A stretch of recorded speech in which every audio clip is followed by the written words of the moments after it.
Welcome back to the Deep Dive, where we deliver maximum knowledge with zero fluff. You're here because you want to get quickly and thoroughly informed, and today, well, we're diving into how history itself gets made, specifically for ancient and early medieval India. That's right. We're essentially opening up the historian's toolkit. We won't just be talking about what happened, but how we even know. We're looking at the evidence, the texts, the archaeological digs, the coins, the inscriptions, all the raw material. And where better to start this exploration of method than with someone often called India's first historian? I'm talking about Kahana. Ah, Kalhana.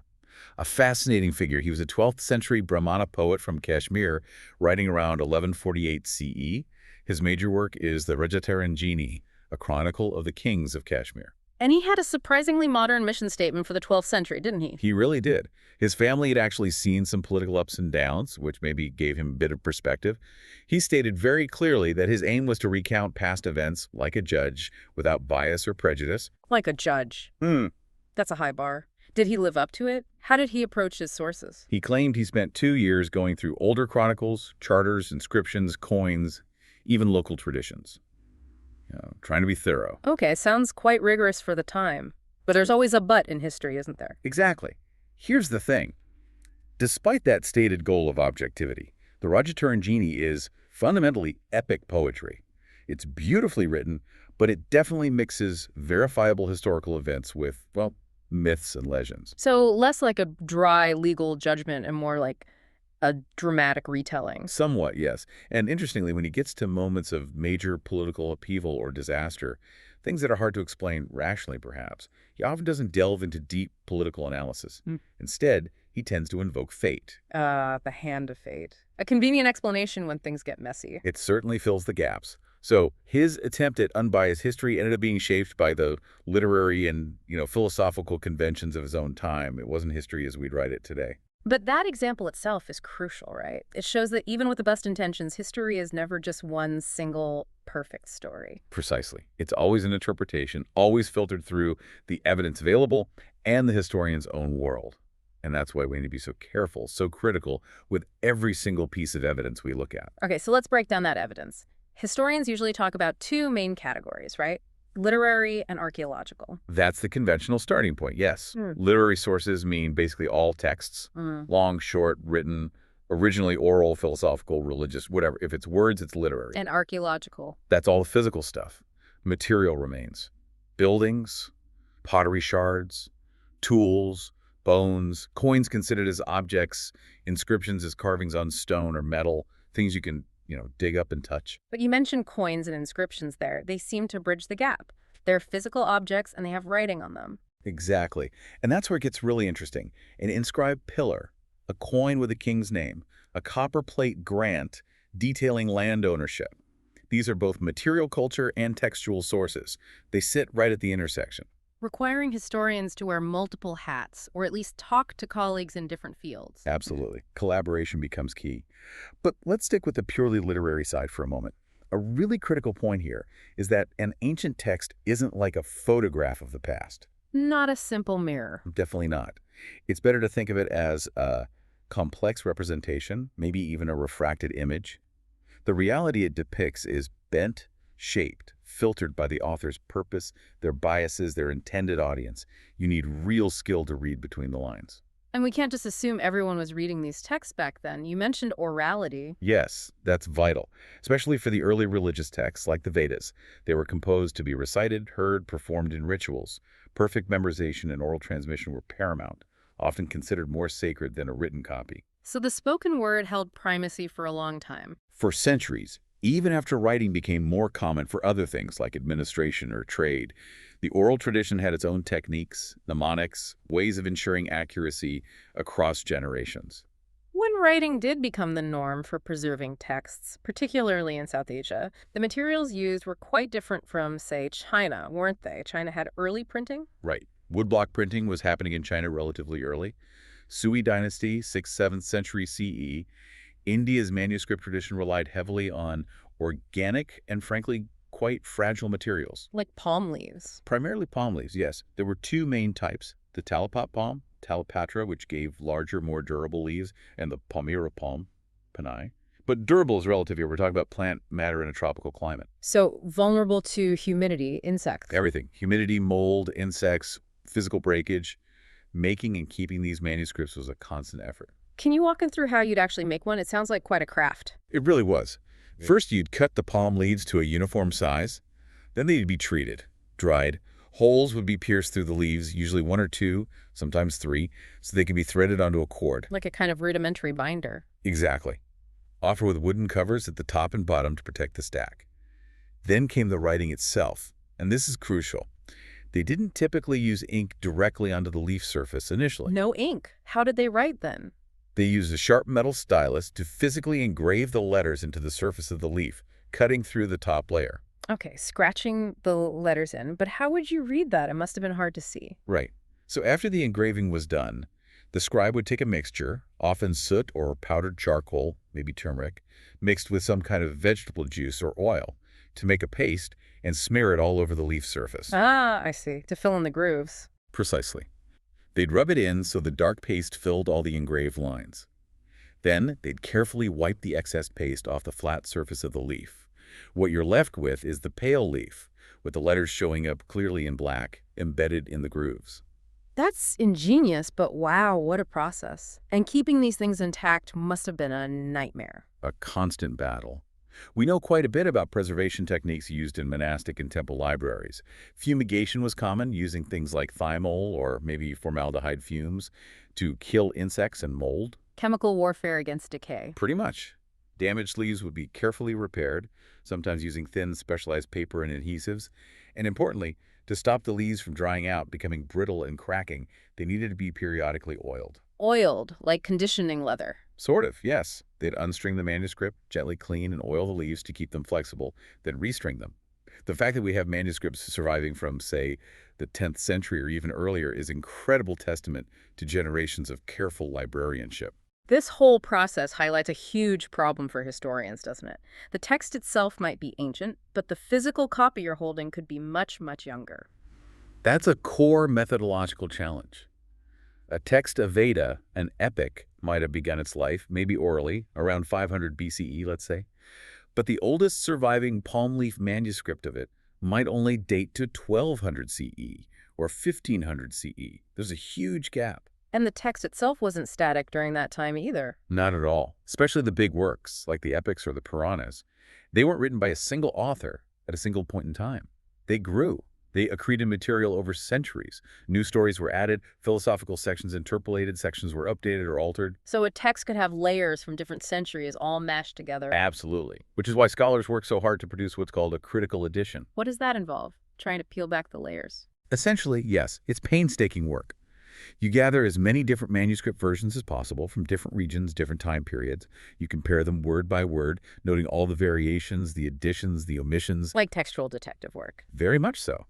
The goal is to try and reconstruct what the earliest recoverable version, the core text, might have looked like before all the later changes crept in. It involves a lot of judgment call. And adding another layer of complexity, authorship. We often don't even know who wrote these texts, do we? Anonymity is very common, especially for the earliest religious and philosophical texts. Sometimes sections are attributed to specific sages, but often the work as a whole is considered traditional or revealed knowledge. Which means we need to be extra careful about bias. Hyper-aware. Even without a name, you have to constantly ask, what kind of person or group likely produced this text? Were they priests, court poets, merchants, monks? What was their social class, their religious affiliation, their geographical location? Because that context shapes everything. Are they describing how things are or how they think things should be? That's the fundamental question you always have to ask when reading prescriptive texts like law books or even some sections of the epics. Is this reflecting reality or projecting an ideal? Okay, let's apply these critical reading skills, starting with the big one, the Vedas, the foundation of the Brahmanical tradition. Right. The Vedas are foundational. They fall into the category of Shruti, which means that which has been heard. These are considered eternal truths, not composed by humans, but seen or realized by ancient sages, the rishis. And that gives them a higher status than other texts. A much higher ritual status than Smriti or remembered texts. Smriti includes things like the Vedangas, limbs of the Veda, auxiliary sciences, the Puranas, ancient lore, the epics, and the Dharmashastras, law codes. Smriti is considered authoritative, but ultimately derived from Shruti. The Vedas themselves aren't monolithic either. There are 4 main Vedas, and each has internal layers. Correct. We have the Rig Veda, Samaveda, Yajurveda, and Atharva Veda, and each one typically contains 4 types of text, reflecting a kind of evolution in thought and practice. What are those 4 parts? First is the Samhita, which is the core collection of hymns, prayers, or chants for each Veda. Then you have the Brahmanas, which are prose texts explaining the rituals, the sacrifices, the mythology behind them, very focused on correct performance. Moving from hymns to instructions. Exactly. Then come the Aranyakas, the forest treatises. These tend to be more speculative, moving towards philosophical interpretations of the rituals, often intended for ascetics or those who have retired from active household life. A shift towards contemplation. Yes. And finally, the Upanishads. These are the most purely philosophical sections, exploring profound questions about the nature of reality, the self at Atman, the ultimate reality, Brahman, and the relationship between them. They mark a significant turn towards inward reflection. The Rig Veda Samhita is often cited as the oldest, but dating it seems contentious. Hugely contentious. The proposed dates span an enormous range. Some traditional viewpoints push it back incredibly far, 6000 BCE or even earlier. More conventional academic estimates vary, maybe starting around 1500 or 1200 BCE for the earliest hymns. What's the basis for those academic dates? It's largely based on linguistic analysis, comparing the archaic Sanskrit of the Rig Veda to later Vedic texts, and also to the language of related Indo-European traditions like Avestan and Iran. Max Miller's 19th century chronology, though explicitly tentative, still casts a long shadow. What did Miller propose? He suggested, very roughly, an early Vedic period for the Rig Veda Samhita, around 1500 to 1000 BCE, and a later Vedic period for the other Vedas and Brahmanas from about 1000 to 500 BCE. This framework is still widely used, often linked to theories about Indo-Aryan migrations or expansions, but it's constantly degraded and refined. So handle Vedic dates with extreme caution. Always. Yeah. Now, moving to Smriti, and specifically Itihasa, usually translated as history or epic narrative, we have the 2 giants, the Ramayana and the Mahabharata. Culturally immense. But as historical sources, they share that problem of long, drawn-out composition, right? Absolutely. Neither was written down all at once. The core story of the Mahabharata might have started forming around 400 BCE, but it kept growing and absorbing material until maybe 400 CE. That's 800 years. And the Ramayana. A similar, though maybe slightly earlier, time frame. Perhaps starting around the 5th or 4th century BCE and reaching its current form by the 3rd century CE. Because of this massive time span, historians are very wary of talking about a single epic age. The society depicted in later layers is different from the earlier ones. That makes sense. But there's an interesting debate between the 2 epics. Some argue the Mahabharata actually depicts an earlier stage of society than the Ramayana. How does that work if their composition periods overlap so much? It's based on internal evidence, comparing the worlds they describe. One clue is geography. The Mahabharata's core action is centered in the Kuru Panchala region, the Upper Ganga Valley, and the divide with the Indus system. Okay, heartland territory. Right. The Ramayana, while starting in Ayodhya, shows a clear expansion eastward into the middle Ganga Valley, and, significantly, a knowledge of regions much further south, into the Dandakaranya forests and beyond. This geographical expansion often suggests a later period of exploration and settlement. So the map in the Ramayana seems bigger or more developed. What's the other clue? Social norms, particularly regarding women and marriage. The Mahabharata features some remarkably strong, assertive female characters, like Draupadi. More technically, it acknowledges practices like niyoga. Niyoga, what's that? It's essentially levirate marriage, or a related practice where, if a husband was unable to produce an heir, he could authorize his wife to conceive a child with a designated kinsman, usually his brother. The Pandav brothers themselves are born through such means. That sounds complicated by later standards. Exactly. Later legal texts, including parts of the Ramayana and certainly the Dharmashastras, tend to frown upon or outright forbid niyoga. Its presence in the Mahabharata suggests, to some scholars, a social milieu where women perhaps had slightly different roles and lineage concerns were addressed more pragmatically than in the somewhat more idealized patriarchal structure often seen in the Ramayana. Fascinating. It's like using social fossils within the text to date the layers. That's a good way to put it. Yeah. There's also a theory about the Mahabharata's sheer size and encyclopedic nature in its final form. That it wasn't just accumulating stories, but had a purpose. A potential political and cultural purpose. The theory goes that the final, massive version of the Mahabharata, which includes huge chunks of philosophy like the Bhagavad Gita and detailed discussions of kingship and social duty, dharma, was compiled as a Brahmanical response A response to what? to the rise of powerful alternative traditions, particularly Buddhism and Jainism, which gained significant royal support from dynasties like the Nandas and especially the Mauryas in the centuries BCB. The expanded Mahabharata, by incorporating everything, stories, laws, philosophy, cosmology, effectively aimed to recenter and re-legitimize the Brahmanical worldview in the face of these challenges. Kind of textual counter-reformation almost. You can see it that way. A way of saying our tradition contains all wisdom, all possibilities. Okay, that leads us nicely into the Dharmashastra texts themselves, the explicit codes of conduct and law. Right. These texts deal directly with dharma, a complex term meaning duty, righteousness, law, social obligation, proper conduct.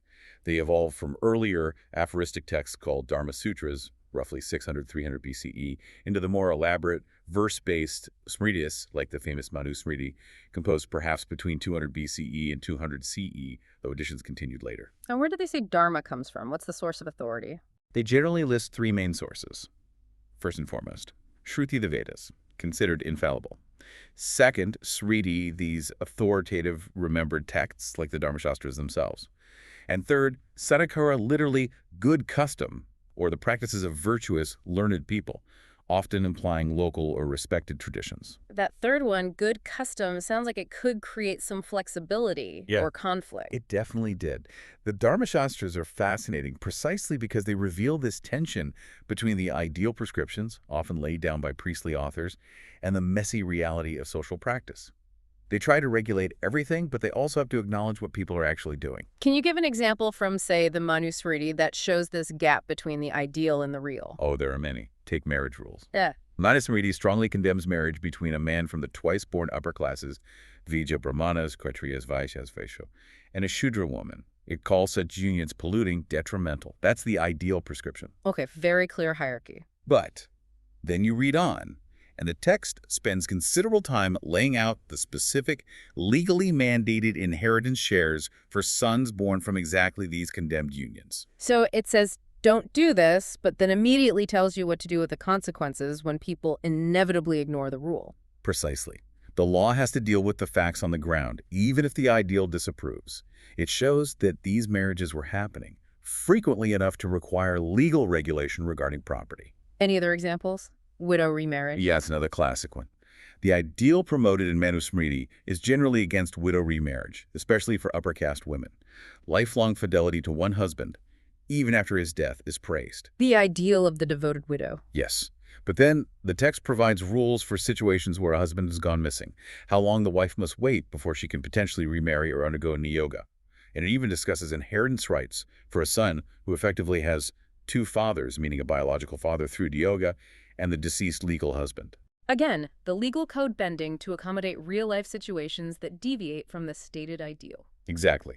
And that third source of dharma, sadachara, or good custom, could sometimes even override the written Smriti text, especially regionally. How so? A famous example involves cross-cousin marriage, marrying your mother's brother's daughter or father's sister's daughter. This was, and still is, quite common in South India. However, the major Dharmashastras composed in North India generally forbid it. So, a direct conflict between the pan-Indian legal text and a strong regional custom. Who wins? In practice, custom often won. We have later commentators from South India, like the 14th century scholar Madhav, who explicitly defended the practice. They would argue that since it was a long-standing custom among respectable people in their region, sadachara, and perhaps find ways to reinterpret or cite obscure Vedic passages to support it, it was perfectly valid dharma for them, even if Manusmriti disagreed. That shows remarkable adaptability or maybe fragmentation within the legal tradition. It shows that Hindu law wasn't a single monolithic code imposed everywhere, but a dynamic interplay between texts and local realities. Now, shifting gears away from the Brahmanical mainstream, we get crucial alternative perspectives from Buddhist and Jaina literature, right? Absolutely essential perspectives. The early Buddhist canon, the Tipitaka, or Three Baskets, composed primarily in Pali, mostly between the 5th and 3rd centuries BCE, is invaluable. What are the three baskets? You have the Sutta Pitaka, containing the discourses attributed to the Buddha and his main disciples, the Vinaya Pitaka, which lays out the rules and regulations for the monastic community, the Sangha, and the Abhidhamma Pitaka, dealing with more complex philosophical and psychological analysis. The Vinaya sounds particularly useful for social history. Extremely useful. It gives us incredibly detailed insights into the day-to-day life, organization, economic activities, and even the internal debates and disputes within the early Buddhist monasteries. It's a window into a specific community trying to live out its ideals.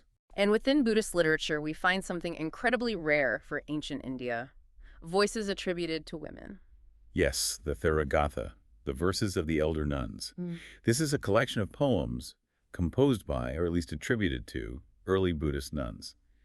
It's remarkable because it gives us direct access to female spiritual experiences and motivations for renouncing household life, perspectives almost entirely absent from the Brahmanical texts. Can you share an example? You mentioned Ubiri earlier. Ubiri's story is incredibly poignant.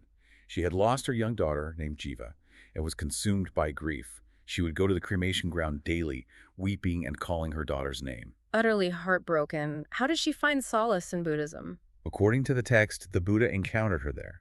Seeing her immense suffering tied to this one loss, he gently challenged her perspective. He pointed around the cremation ground and said something like, "Ubiri, you cry out, O Jiva. But 84,000 daughters, all named Jiva, have burned on this very spot. For which one of them are you weeping?" Wow, that's a stark way to force perspective. It was a form of spiritual shock therapy, if you will. It forced her to see her personal grief in the context of universal suffering and impermanence, dukkha and anicca. Realizing the vastness of loss and the nature of attachment allowed her to break free from her specific sorrow and eventually attain enlightenment, becoming an arhat. A powerful story of transformation. Now let's travel south to the Tamil literary tradition. The Sangam literature, a corpus of poems in Old Tamil, dated roughly between the 3rd century BCE and the 3rd century CE. This provides a vibrant picture of life in the ancient Tamil chiefdoms of South India. How is it organized? I've heard of Akam and Puram. That's the primary thematic division. Akam poems deal with the interior themes of love, separation, union, family life. They use a highly sophisticated system of symbolic landscapes corresponding to different emotional states. Love poetry with a coded language. Very much so. And Puram poems deal with the exterior public life. This includes warfare, heroism, the praise of kings and chieftains, mourning fallen warriors, ethical governance, poverty, community life. So a clear separation between the personal, emotional, and the public political spheres in their poetry. A very clear conceptual distinction, yes. It gives us rich insights into both their value systems and social structures. Later, Tamil literature also produced major epics, offering narratives that often contrast with the Sanskrit tradition. Like the Silappatikaram. Silappatikaram, the Tale of the Anklet. A powerful story, probably from around the 5th or 6th century CE, with a discernible Jaina influence. It centers on Kanaki, whose husband Kovalan is unjustly executed in Madurai for supposedly stealing the queen's anklet. And Kanaki doesn't just accept this. Far from it. She storms into the king's court, proves her husband's innocence by breaking her own identical anklet, revealing pearls while the queen's contained rubies, and in a rage, she curses the city. In some versions, she tears off one of her breasts and throws it at Madurai, causing the city to burn. She becomes a goddess of chastity and justice. An incredibly potent image of female rage and righteousness, and its sequel, Manimekalai. Manimekalai follows the story of Kovalan's daughter with the courtesan Madhavi. This epic has a very strong Buddhist orientation. Manimekalai renounces worldly life, resists the advances of a prince, and dedicates herself to Buddhist teachings and social service. How does she serve society? She receives a magical alms bowl that never empties. She uses it to feed the hungry during a famine in the city of Kanchi. The epic is full of philosophical debates, defenses of Buddhist doctrine against other schools of thought, and emphasizes compassion, detachment, and the path to nirvana. It's a clear Buddhist counterpart to the Jaina-inflected Silappatikaram. So these Tamil epics give voice to non-Brahmanical religious and ethical frameworks in a narrative form. Exactly. They show the diversity of the religious landscape and offer different models of heroism and virtue. Okay, we've spent a good amount of time on the complexities of texts. Let's shift now to the ground beneath our feet, archaeology. How does the history it tells differ fundamentally? Archaeology gives us, as I mentioned, an anonymous history. It's less about named kings, specific battles, or philosophical debates, and much more about long-term processes, settlement patterns, subsistence strategies, what people ate, technological changes, trade networks, environmental adaptation. Stuff that texts often don't bother recording. Precisely. The daily life of ordinary people, the material conditions of their existence. And crucially, for the vast majority of human history, the prehistoric period before writing archaeology is literally the only source of information we have. You mentioned archaeologists talk about culture in a specific way. Yes, it's a technical term. An archaeological culture isn't about art or refinement in the popular sense. It refers to a recurring assemblage, a consistent package of material trace, like a specific pottery style, distinctive tool types, house designs, burial practices, found together across a geographical area and time period. Like the painted grayware culture we hear about. Exactly. That signifies a particular set of artifacts consistently found together. And finding these sites often involves looking for mounds, especially in alluvial plains. Why mounds? Because people live in one place for a long time, they build houses, often of mud or mud brick, discard trash, rebuild. Over generations and centuries, this debris accumulates, creating artificial hills or mounds called tells in some regions.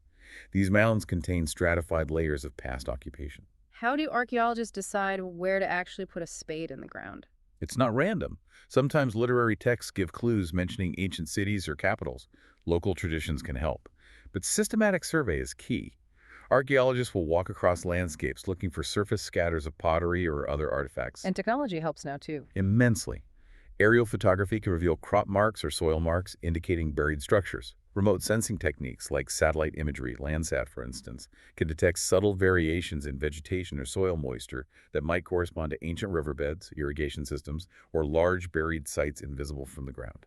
Okay, so you found your promising mound. The core principle of excavation then is stratigraphy. Absolutely. Stratigraphy is the study of the layers, the strata.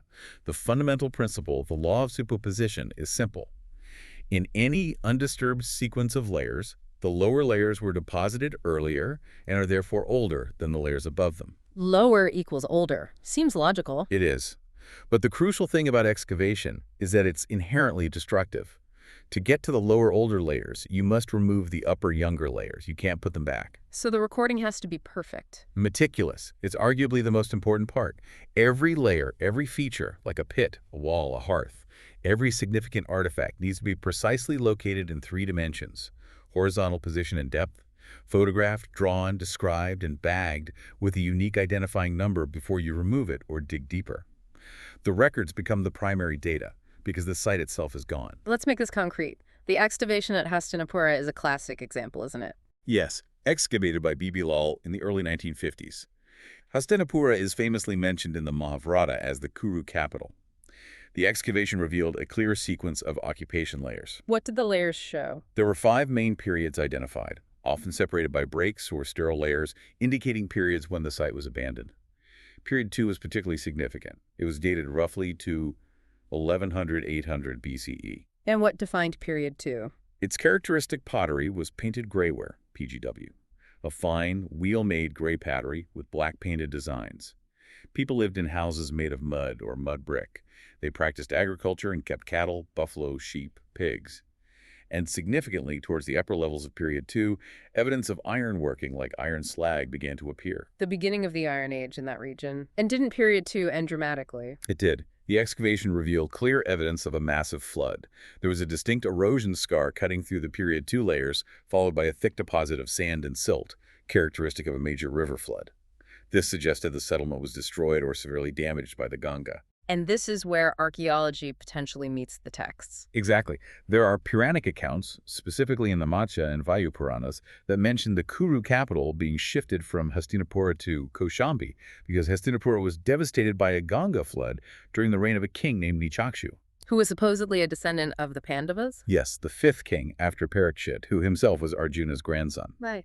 Now, archaeology can't prove King Nichakshu existed, but it can show there was a major flood that disrupted the PGW settlement at Hastinapura around the time suggested by the relative chronology. It's a compelling correlation. A fantastic example of integrating different kinds of evidence. But how do we get those dates like 1100, 800 BCE? That relies on scientific dating, primarily carbon-14. Primarily, yes. Radiocarbon dating, or C14 dating, has been revolutionary. It works on organic materials, charcoal from a hearth, wooden posts, grains, bones. How does it work, in simple terms? Living organisms absorb carbon from the atmosphere, including a tiny amount of the radioactive isotope carbon-14, C14. When the organism dies, it stops absorbing carbon. The C14 it contains then starts to decay or break down at a known constant rate. With half-life. Exactly. The half-life of C14 is about 5,730 years. That means after 5,730 years, half of the original C14 will have decayed. After another 5,730 years, half of the remainder will decay, and so on. By measuring the amount of C14 left in an ancient organic sample, scientists can calculate how long ago it died. But the dates always come with a plus-minus range, right? Like 2,500 to 100 BP. Yes, C14 dating always provides an approximate date range, not an exact pinpoint year. The BP stands for before present, with present conventionally fixed at 1950 CE. The plus-minus value reflects the statistical uncertainty in the measurement. And there's another complication, calibration. Why do dates sometimes change in different publications? That's crucial. The basic C14 calculation assumes the amount of C14 in the atmosphere has always been constant, but we now know it hasn't. It fluctuates due to things like changes in the Earth's magnetic field and solar activity. So the starting amount wasn't always the same. Correct. Therefore, the raw C14 dates, BP, need to be corrected or calibrated against a known calendar timescale, usually derived from tree ring sequences, dendrochronology, which go back thousands of years. This calibration converts the BP date into a calendar date range, like BCE or CE. And different calibration curves or methods can lead to slightly different BCE CE dates. Yes, the calibration curves are constantly being refined as more data becomes available. So you might see slightly different calibrated dates published for the same raw C14 measurement. It's important to know whether we're looking at a raw BP date or a calibrated BCCE date. Good to know. Beyond dating, there's archaeometry using science to analyze artifacts and soils. Yes, this field provides amazing insights. Chemical analysis can trace the source of metal ores used in tools or coins, revealing ancient trade routes. Soil chemistry can also tell us about human activities. Like the example from Inamgon you mentioned in the outline. Ah, yes, in Mamgo, a Chalcolithic site in Maharashtra. Archaeologists analyze the phosphate levels in the soil across the settlement. Phosphate concentrations are often higher where organic waste, particularly animal dung, decomposes. And what did they find? They found significantly higher phosphate levels in the open courtyard areas outside the houses compared to inside the houses. The clear interpretation was that people were habitually keeping their cattle or other livestock penned up in the courtyards overnight. A direct glimpse into household animal management just from soil chemistry. Exactly, and faunal analysis, the study of animal bones, can also reveal contacts. At Inamgan, which is over 200 kilometers from the coast. Yes. What did they find there? They found bones of marine fish and fragments of marine shells. This provides concrete evidence of long-distance trade or exchange networks connecting this inland farming community with coastal populations. Incredible the details archaeology can uncover. Okay, let's move to those specialized fields that bridge text and object. Epigraphy and numismatics. First, epigraphy. Epigraphy is the study of inscriptions, any writing engraved or inscribed onto a durable surface like stone, metal plates, pottery, seals, or coins. Why are inscriptions so valuable? They are often contemporary to the events they describe, unlike manuscripts, which can be copies made much later. They are usually public documents meant to last. They can provide precise dates, names of rulers, officials, information about donations, religious affiliations, public works. They are primary sources in the truest sense. We know the Harappan script is the oldest in South Asia, but it's undeciphered. What are the oldest deciphered scripts? Those appear much later, around the 3rd century BCE, associated with the Mauryan Emperor Ashoka. They are Brahmi and Kharosthi. And there's a big gap between Harappan and these two. A huge gap, about 1,500 years, with virtually no undisputed evidence of writing in between. It's a major puzzle. Brahmi is the most important, is written left to right, and is the ancestor of almost all later scripts of South and Southeast Asia. Kharosthi was used mainly in the Northwest, written right to left, and derived from the Aramaic script used in the Persian Empire.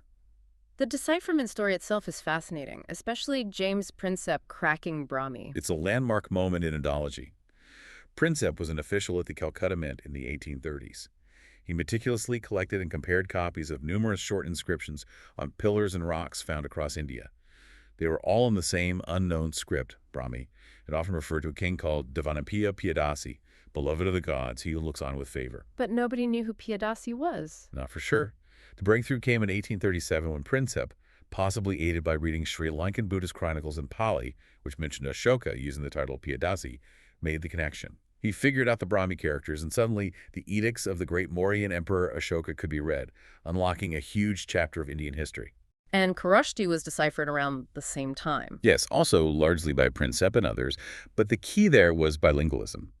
The Indo-Greek kings who ruled the northwest after the Mauryas issued coins with Greek writing on one side and Kharosthi script on the other, often giving the same king's name and titles. Ah, like a Rosetta Stone on a coin. Exactly.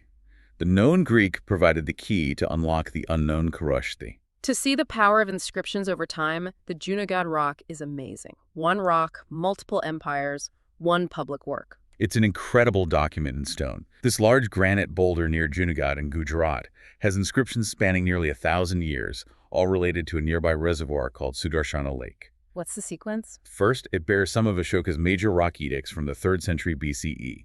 Then, much later, around 150 CE, the western Kshatrapa ruler Rudradaman added a long inscription in Sanskrit. And what did Rudradaman record?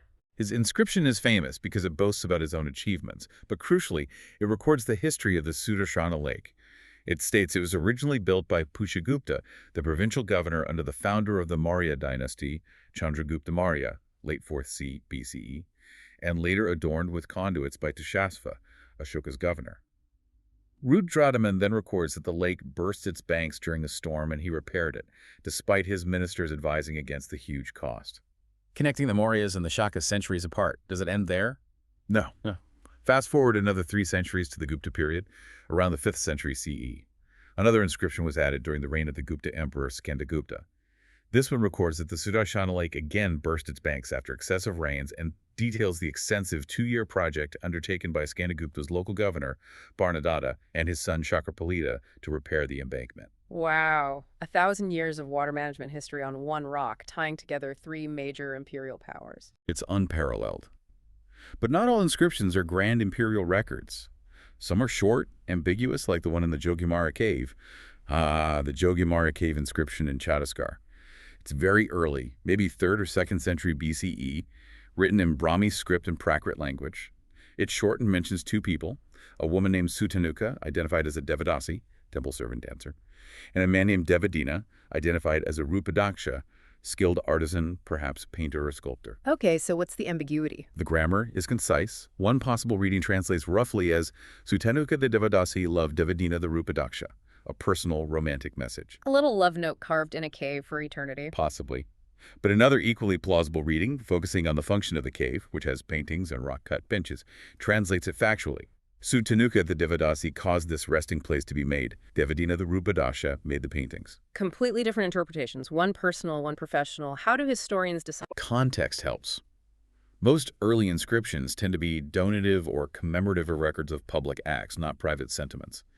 So, the scholarly consensus generally leans towards the second. Factual reading, Sutanuka commissioned the rest stop, Devadina did the artwork.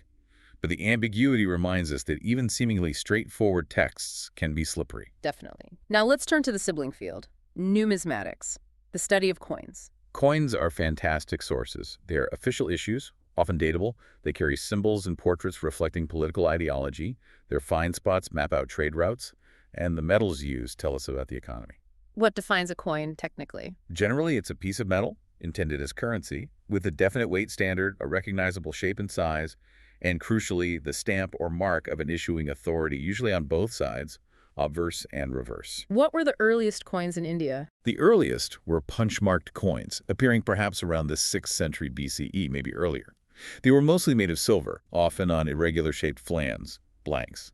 They don't have inscriptions, but they have various symbols punched onto them individually. Symbols representing? What? That's debated. Perhaps guilds, local authorities, or specific rulers or dynasties. They circulated widely across the subcontinent for centuries, even alongside later inscribed coins. When do coins start carrying more explicit political messages? A major shift comes with the Indo-Greeks in the northwest, 2nd and 1st centuries BCE. Their coins are artistically superb, often made of silver, with realistic portraits of the rulers on the obverse. Portraits. like on Roman coins. Exactly like that Hellenistic tradition. Sometimes you can even see the ruler aging across their coin series, and the Ravus usually had bilingual legends, the king's name, and titles in Greek and Prakrit using Kharosthi script. These were clear statements of identity and authority. And the Guptas took coin propaganda even further. Oh yes. The Gupta gold coins, often called dinaras, from the 4th century CE onwards, are spectacular. They feature beautifully executed images of the emperors in various roles, the king as a mighty archer, a horseman, battling a lion or rhinoceros, or even in peaceful pursuits. Like playing music. Exactly. Samudragupta and Kumaragupta Aur are famously depicted playing the veena, a stringed instrument. The legends are usually in sophisticated Sanskrit verse, praising the king's virtues and victories. These coins were mobile billboards advertising Gupta power and culture. Now, for sheer political drama on a coin, we have to talk about the Jogulthembi hoard. Ah, that's a fantastic story from the Deccan, probably 1st or 2nd century CE. A massive hoard, a pot containing over 13,000 silver coins, was discovered at Jogulthembi in Maharashtra. 13,000 coins. Whose were they? They were all originally coins issued by the Western Kshatrapa king Nahapana, who ruled a large territory. But here's the kicker. Over 9,000 of them, the vast majority, had been counterstruck. Counterstruck, meaning stamped over. Yes. They had been re-stamped with the symbols of Nahapana's great rival, Gautamiputra Satakarni, the Satabhana king who defeated him. You can often still see traces of Nahapana's portrait underneath the Satabhana symbols punched over it. That's incredibly visceral, like graffiti on the defeated king's face. It's about as graphic a statement of political overthrow as you can get in the archaeological record. Satakarni conquered Nahapana's territory, seized his treasury, and immediately marked the captured currency as his own. Was it purely symbolic defacement, or was there a practical reason too? Historians argue it was also very pragmatic economically. Think about it. If Satakarni had simply recalled or melted down all 13,000 of Nahapana's coins circulating in the newly conquered region, it would cause chaos. People's money would suddenly be worthless. Trade would halt. Right, a circulatory shock. Exactly. By quickly counter-striking the existing coins, Satakarni achieved two things.